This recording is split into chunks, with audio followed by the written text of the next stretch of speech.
Hello everyone, માદેવર to all. તમારું સ્વાગત છે મારી ચેનલ ગુજરાતી ઝાયકા હબમાં. આજે હું તમારા માટે લઈને આવી છું એકદમ કરકરી અને મસાલાથી ભરપૂર એવી જીરાપુરી. જો તમે કેટલી ક્રિસ્પી છે એકદમ ક્રિસ્પી એવી જીરાપુરી.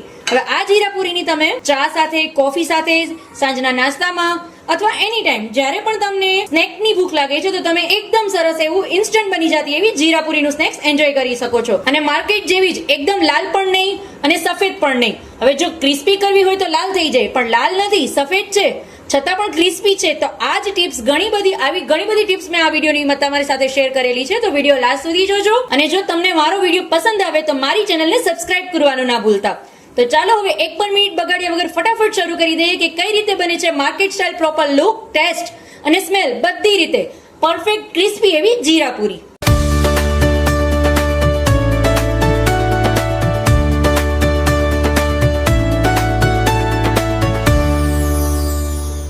જીરાપુરી બનાવવા માટે હું અત્યારે અડધો કિલો જેટલો મેંદાનો લોટ લઉં છું. એની અંદર સૌથી પહેલું ઇન્ગ્રેડિયન્ટ આપણે મીઠું એડ કરશું. સ્વાદ પ્રમાણે એની અંદર મીઠું એડ કરી દેવાનું. મીઠાની સાથે સાથે જે એનો મેઇન ઇન્ગ્રેડિયન્ટ છે, જીરાપુરી બનાવી છે તો એના માટે એનો મેઇન ઇન્ગ્રેડિયન્ટ જીરું તો બરાબર છે, બટ તમારે જો માર્કેટ સ્ટાઇલ ટેસ્ટ જોતો હોય કે જેવું તમે બજારમાંથી પરચેસ કરો છો એવો જ સેમ ટેસ્ટ જીરાપુરીનો ઘરે જોતો હોય તો એના માટે ખાલી એકલું જીરું નથી લેવાનું, એની સાથે સાથે હું મરી લઉં છું, જેનાથી પરફેક્ટ તમને માર્કેટ સ્ટાઇલ ટેસ્ટ મળશે. તો હવે આ મરી અને જીરું છે એ શેકેલું નથી લેવાનું, આખું જીરું જ મેં લીધેલું છે. હવે મરી અને જીરું બંનેને મેં ખાંડણી દસ્તાની મદદથી થોડું અમથું એવું ક્રશ કરી લીધું છે, ખાંડી લીધું છે. હવે એનું પ્રમાણ છે ને આગળ પડતું રાખવાનું. જીરું મેં અત્યારે આશરે 4 ચમચી જેટલું જીરું લીધું છે અને 2 થી 2.5 ચમચી જેટલા મરી લીધા છે. એને એકદમ સરસ મેં અધકચરા વાટી લીધા છે. સાવ ફાઇન પાવડર નથી કરવાનો તમારે મિક્સરની અંદર, ખાલી અધકચરા વાટીને લેવાના છે. હવે જો તમારે મિક્સરમાં એનો ભૂકો કરવો છે તો તમારે પલ્સ મોડ પર ધીરે ધીરે 1 થી 2 વખત તમે ચલાવશો એટલે એકદમ સરસ એનો અધકચરો ભૂકો થઈ જશે. બટ જો તમારે ખાંડણી દસ્તાની મદદથી કરવું છે તો 1 થી 2 મિનિટની અંદર થઈ જશે. હવે આની અંદર આપણે મોણ એડ કરશું.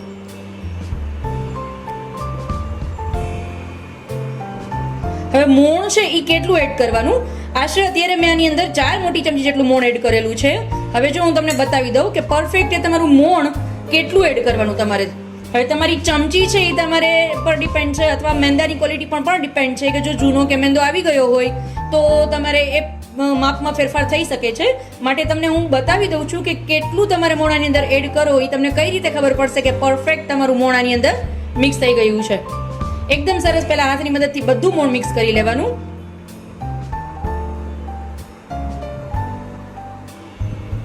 જીરાપુરીની અંદર મોણનું પ્રમાણ છે ને એકદમ સરસ ખાસું એવું રાખવાનું. મોણનું પ્રમાણ થોડું વધારે રાખવાનું, જેનાથી તમારી પૂરી છે ને એકદમ ક્રિસ્પી થશે. એના માટે મોણનું પ્રમાણ છે એ ખાસ વધારે રાખવાનું. હવે આવી નાની નાની ઘણી બધી ટિપ્સ તમારી સાથે હું શેર કરવાની છું, માટે વિડીયો લાસ્ટ સુધી જોજો, વચ્ચેથી બિલકુલ સ્કીપ ન કરશો. એટલે માર્કેટ સ્ટાઇલ તમે જોયું હશે કે કઈ રીતે આપણી જીરાપુરી બનેલી છે, સેમ એ જ માર્કેટ સ્ટાઇલ જીરાપુરી તમે પણ ઇઝીલી બનાવી શકશો. બસ આ રીતે નાની નાની ટિપ્સ છે એ ફોલો કરજો એટલે પરફેક્ટ તમારી જીરાપુરી છે એ બનીને રેડી થઈ જશે. હવે મારું બધું મોણ છે એ લોટની અંદર મિક્સ થઈ ગયું છે. હવે જો આને હું આ રીતે હાથની મદદથી મુઠ્ઠી વાળું છું તો છે આ એકદમ સરસ મુઠ્ઠી બની ગઈ છે. મતલબ કે મારું મોણ છે એ મુઠ્ઠી વળતું મારે લેવાનું છે. એકદમ સરસ જુઓ, બસ આટલું જ તમારે મોણાની અંદર એડ કરવાનું છે. હવે એમાં થોડા પ્રમાણમાં પાણી એડ કરશું આપણે. એક સાથે બધું પાણી એડ નથી કરી દેવાનું, થોડા પ્રમાણમાં પાણી એડ કરવાનું. અને આપણે આનો એક કઠણ લોટ બાંધી લેશું. નરમ નહીં, સોફ્ટ નથી બાંધવાનો આપણે લોટ, થોડો કઠણ લોટ બાંધવાનો છે. જે રીતે આપણે સમોસામાં અને ઘૂઘરામાં ને બાંધીએ છીએ એનાથી થોડો અમથો એવો કઠણ લોટ આનો બાંધવાનો છે આપણે. એટલે નરમ લોટ બિલકુલ નથી જાય એના માટે પાણી એક સાથે બિલકુલ એડ નહીં કરી દેવાનું. થોડા પ્રમાણમાં 2-3 ચમચી જેટલું પાણી એડ કરી અને લોટને એકદમ સરસ બાંધી લેશું આપણે. ફ્રેન્ડ્સ, તમે ઝાલમુરી ઘરે ટ્રાય કરી છે? જે માર્કેટમાં મળે છે સેમ એ જ ટેસ્ટની ઇઝીલી તમે ઘરે પણ બનાવી શકશો ઝાલમુરી. મારો નેક્સ્ટ વિડીયો છે એ ઝાલમુરીનો વિડીયો છે. તો એ વિડીયો જોવા માટે જો તમે હજી સુધી મારી ચેનલને સબસ્ક્રાઇબ ન કરી હોય તો પહેલા સબસ્ક્રાઇબ કરજો અને બેલ આઇકન પર જરૂર ક્લિક કરજો એટલે મારા એ વિડીયોની નોટિફિકેશન સૌથી પહેલા તમારા સુધી પહોંચે. પરફેક્ટ ઝાલમુરી કે એની અંદરના જે ઇન્ગ્રેડિયન્ટ છે એ પણ બધા આપણે ઘરે જ બનાવશું. એક પણ ઇન્ગ્રેડિયન્ટ રેડીમેડ નથી લેવાના, બધા ઇન્ગ્રેડિયન્ટ આપણે ઘરે જ કરશું અને પરફેક્ટ માર્કેટ સ્ટાઇલ ટેસ્ટની ઝાલમુરી બનીને આપણી રેડી થશે. ફ્રેન્ડ્સ, મેં આમાં એક ગડબડ કરી દીધી છે, પણ તમે ન કરતા. આની અંદર છે આપણે હિંગ નાખવાની રહી ગઈ છે, પણ તમે જ્યારે પણ જે ઇન્ગ્રેડિયન્ટ બધા એડ કરો, મોણ એડ કરો, જીરું અને મરી એડ કરો, એની જ સાથે સાથે એક મોટી ચમચી જેટલી હિંગ એડ કરી દેવાની. હિંગનું પ્રમાણ પણ આગળ પડતું રાખવાનું, જેનાથી એનો સ્મેલ અને લુક, ટેસ્ટ બંને એકદમ સરસ આવે. હવે હું અત્યારે લાસ્ટમાં હિંગ એડ કરી અને એકદમ સરસ મિક્સ કરી લઈશ, બટ તમે છે એ વચ્ચે જ જ્યારે તમે બધા ઇન્ગ્રેડિયન્ટ એડ કરો છો ત્યારે જ એની સાથે હિંગ એડ કરી દેજો. મારી જેવી મિસ્ટેક ન કરશો ફ્રેન્ડ્સ. મારો લોટ છે એ એકદમ સરસ બંધાઈ ગયો છે. હવે આને હું ફરતે ખાલી થોડું અમથું એવું તેલવાળો હાથ કરી આ રીતે, અને હું ઉપર તેલ લગાવી અને આને ઢાંકી અને 5 થી 10 મિનિટ માટે ખાલી રેસ્ટ આપીશ. ખાલી 5 થી 10 મિનિટ માટે. જો તમારી પાસે સમય નથી તો આને રેસ્ટ આપવાની પણ જરૂરત નથી, પણ એકદમ સરસ સોફ્ટ અને એકદમ સરસ સોફ્ટ થઈ જાય એટલા માટે હું આને ખાલી 5 મિનિટ માટે રેસ્ટ આપું છું. હવે જ્યાં સુધીમાં આ રેસ્ટ લે છે ત્યાં સુધીમાં આપણે સાઈડ પર તેલ પણ આપણું ગરમ કરવા માટે મૂકી દઈએ. મારો લોટ છે એ એકદમ સરસ થઈ ગયો છે, જુઓ તમે. હવે એને આપણે નાના નાના પહેલા આ રીતે હાથની મદદથી નાના નાના જેટલા સાઈઝની તમારે પૂરી કરવી હોય, જેવડી પૂરી કરવી હોય એડા તમારે નાના નાના આ રીતે પહેલા લુવા બનાવી લેવાના. જો તમારે બહુ મોટી સાઈઝની કરવી હોય તો તમે મોટા પણ લઈ શકો છો, અને મીડિયમ જે રીતે આપણે નાસ્તામાં કરતા હોય એ રીતે નાની નાની સાઈઝની કરવી હોય તો આ રીતે નાના નાના પહેલા બધા એક સરખા આપણે લુવા કરીને રેડી કરી લેશું. ફ્રેન્ડ્સ, અમે ગુજરાતીઓ ખાલી જીરા પૂરી જ નહીં પણ પૂરીમાં પણ ઘણી બધી અલગ અલગ વેરાયટી કરીએ છીએ. ફરસી પૂરી કરીએ છીએ, વાનવા કરીએ છીએ, મઠિયા કરીએ છીએ, એવી બધી ઘણી બધી અલગ અલગ ફરસાની વેરાયટી કરીએ છીએ. તો તમારે આના પછી કઈ વેરાયટી જોવી છે મને જરૂરથી કમેન્ટ કરજો. નેક્સ્ટ આપણે એ જ ટ્રાય કરશું. જે કમેન્ટ વધારે હશે તો નેક્સ્ટ વિડીયો મારો એના પર હું બનાવીશ. હવે આપણે એને પહેલા પૂરી વણી લેશું નાની સાઈઝમાં. હવે આ લોટ તમે જ્યારે પણ આ રીતે કઠણ બાંધ્યો હશે ને તો તમારે એમાં અટામણની જરૂરત નહીં પડે. એકદમ સરસ તમારી પૂરી વણી શકશો તમે. અને આને છે ને એકદમ આછી નહીં કરવાની, થોડી કમથી બહેરી રાખવાની, મતલબ થોડી કમથી સાવ લાઇટલી જાડી રાખવાની. બહુ જાડી પણ નહીં કે પોચી રહી જાય, ક્રિસ્પી ન થાય એવી પણ નહીં, પણ થોડી કમથી જાડી રાખવાની.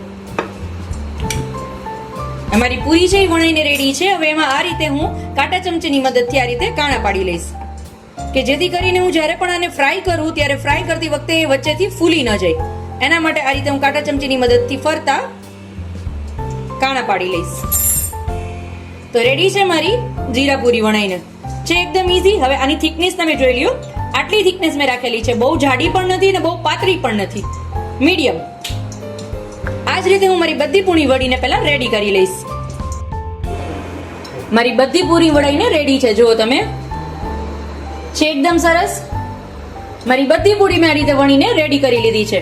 જો તમે પરફેક્ટ આ રીતનો તમારો લોટ બંધાણો હશે ને કે કઠણ લોટ હશે ને તો આ રીતે એક પર પૂરી તમારી છે એ ચોટશે નહીં. જો ઇઝીલી છે તમે એને ઉપાડી શકશો. છે નથી અટામણની જરૂરત વણતી વખતે કે નથી તેલ લગાવવાની જરૂરત પાટલા પર, તો પણ એકદમ સરસ ઇઝીલી તમે એને વણી શકશો.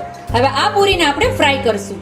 ફ્રાય કરવા માટે મેં ઓલરેડી તેલ છે એ ગરમ કરવા માટે મૂકી દીધેલું હતું, પણ તેલને છે ને પેલા આ રીતે એક નાનું અમથું લોહી લઈ અને ચેક કરવાનું કે નાખતાની સાથે જે ઉપર ના આવી જવું જોઈએ. ધીમે ધીમે ધીમે ધીમે બબલ્સ થઈ અને ઉપર આ રીતે આવવું જોઈએ. મતલબ તમારું તેલ છે એ એકદમ ગરમ ના આવવું જોઈએ, નહીં તો શું થશે, પૂરી નાખતાની સાથે જ એકદમ કલર પકડી જશે અને ક્રિસ્પી નહીં થાય. એના માટે એને સાવ મીડિયમ ફ્લેમ પર જ્યારે તમે પૂરી એડ કરો છો ત્યારે સાવ ઠંડુ પણ ન હોવું જોઈએ અને એકદમ ગરમ પણ ન હોવું જોઈએ. મીડિયમ તેલ, મીડિયમ હોટ તેલની અંદર તમારે આ રીતે ધીરે ધીરે એક એક પૂરી બધી એડ કરી લેવાની.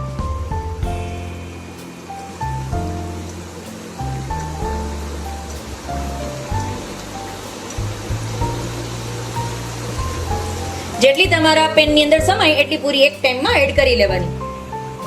હવે માર્કેટમાં પૂરી તમે જ્યારે પણ લ્યો છો ત્યારે તમને ખબર હોય તો જીરા પૂરી છે એનો કલર છે એ લાઇટેસ્ટ પિંક હોય, મતલબ સાવ બદામી કલર હોય, એકદમ નહીં એકદમ રેડ કલર હોય, બ્રાઉન કલર હોય કે નહીં વ્હાઈટ હોય, બદામી કલરની જીરા પૂરી હોય. તો હવે તમે જ્યારે ઘરે બનાવો છો ત્યારે શું થાય છે, તમારાથી ઘણી વખત એવું બને કે જીરા પૂરીનો કલર પ્રોપર બદામી નથી આવતો, માર્કેટ સ્ટાઇલ એ લાલ થઈ જાય છે. તો એનું કારણ શું છે? એનું મેઇન એક કારણ છે કે તમે જ્યારે પણ પૂરી ફ્રાય કરો છો ને તો ફ્રાય કરતી વખતે એકદમ તેલ ગરમ થઈ ગયું હોય એની અંદર તમે પૂરી એડ કરી દો છો, એટલે શું થશે, પૂરી તરત જ કલર પકડી લેશે, પણ અંદરથી હજી કાચી હશે, પ્રોપર પાકી નહીં હોય. તો એ પાકવા માટે થઈને તમે એને એમાં ને એમાં એ જ ગરમ તેલમાં ફ્રાય કરતા રહેશો. એટલે શું થશે, એ કલર છે એ વધુ ડાર્ક થતો જશે અને અંદરથી ક્રિસ્પી થવા માટે એકદમ ડાર્ક થઈ જશે. પછી અંદરથી ક્રિસ્પી તો થશે નો ડાઉટ, બટ એનો ટેસ્ટ પણ ફરી જશે અને લુક પણ ફરી જશે. તો હવે જો માર્કેટ સ્ટાઇલ પ્રોપર ટેસ્ટ અને લુક બંને જોઈએ છે તો મારી આ ટિપ્સ છે જરૂર ફોલો કરજો. સાવ એટલે સાવ ઠંડુ તેલ પણ ના હોવું જોઈએ અને એકદમ ગરમ પણ ના હોવું જોઈએ. મીડિયમ હોટ ઓઇલની અંદર આ રીતે તમારે એક પૂરી એડ કરવાની. અને આને ફ્રાય કરતી વખતે હું ફ્લેમ છે એ હાઈ ફ્લેમ નથી રાખતી, મીડિયમ ફ્લેમ પર જ આને ફ્રાય કરવાનું. અલટ પલટ કરતું જવાનું ને ફ્રાય કરતું જવાનું. અને ફ્રેન્ડ્સ, જ્યારે પણ તમે માર્કેટમાંથી જીરાપુરી પરચેસ કરો છો ને તો એની સાઈઝ આનાથી પણ હજી નાની હોય છે, સાવ નાની સાઈઝની હોય છે. બટ સાવ નાની સાઈઝ કરતાં હું આ રીતે મીડિયમ જે આપણે રેગ્યુલર પૂરી હોય છે એ જ સાઈઝની મેં આ પૂરી બધી વણેલી છે. તમને જો નાની સાઈઝ પસંદ હોય તો તમે નાની સાઈઝ પણ કરી શકો છો, અથવા એક મોટું એકદમ પાટલા જેવડી રોટલી વણી અને એમાંથી પણ કોઈ પણ એક શેપની મદદથી તમે એક સરખી નાની કટ કરી લ્યો તો પણ સારું લાગશે. બટ અત્યારે હું આ રીતે નાની જે પૂરીનો શેપ હોય છે એ જ શેપમાં મેં બધી વણી લીધી છે. એટલે તમને જે પણ શેપ પસંદ હોય એ શેપમાં તમે વણી શકો છો. બટ અલ્ટિમેટ કહેવાનું મારું રીઝન ખાલી એટલું જ છે કે હું તમને બધા ઓપ્શન આપી દઉં છું કે પ્રોપર જે રીતે માર્કેટમાં બને છે એ રીતે પણ તમે બનાવી શકો છો. એટલે હું જે મારી જવાબદારી છે એ પૂરી રીતે નિભાવું છું. હવે તમારા પર ડિપેન્ડ છે કે તમે મારી ચેનલને સબસ્ક્રાઇબ કરો છો, લાઈક કરો છો અને કમેન્ટ પણ જરૂર કરો છો ને, તો જરૂરથી કરજો.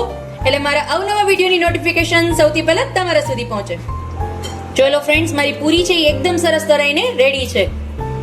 એકદમ સરસ કલર એનો આવી ગયો છે, નહીં લાલ કે નહીં સફેદ, એકદમ સરસ માર્કેટ સ્ટાઇલ લુક છે પ્રોપર એનો છે. હવે આ બધી પૂરીને હું એકદમ સરસ તેલમાંથી નીતારી આ રીતે અને કાઢી લેશું. આપણે એકદમ સરસ પહેલા આ રીતે નીતારી લેશું